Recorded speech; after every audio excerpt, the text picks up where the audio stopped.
The ACC has some of the toughest places to play, and Clemson's Littlejohn Coliseum is right up there with the best. We saw it earlier this season when Kentucky came into Littlejohn. We said at the time that playing there could give Clemson the edge, and it absolutely did. Now Duke is heading into enemy territory.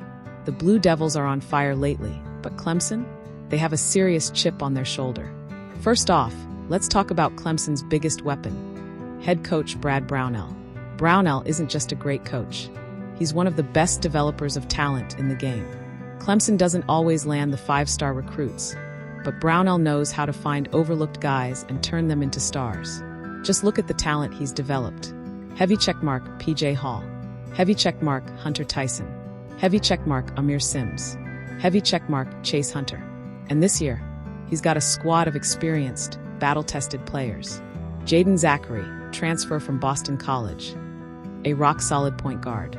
Chase Hunter, Clemson's leading scorer, averaging 17.7 ppg. Ian Schiefelin, underrated but so effective. A perfect example of Brownell's player development. Chauncey Wiggins and Victor Locken, a physical frontcourt that could give Duke problems. The bottom line? Clemson plays hard. They defend with intensity. They're experienced. And in a hyped-up Littlejohn Coliseum, they are dangerous. Now, let's flip it over to Duke. Duke has been on another level these past 2 games. They followed up their emotional win over UNC by absolutely crushing Syracuse.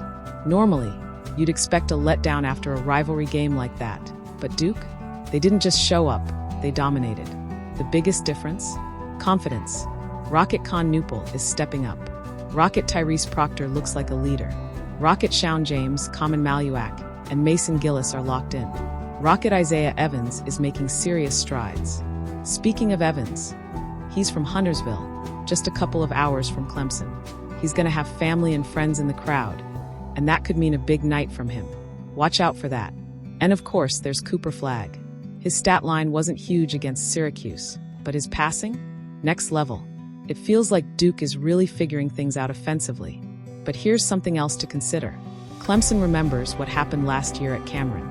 Duke won that game at the free throw line with just 1 second left.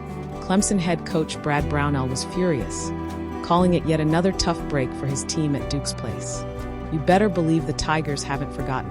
Expect Clemson to come out fired up from the start. The question is, how will Duke respond? Will they keep that same swagger we've seen the past 2 games? Or will Littlejohn Coliseum shake them up?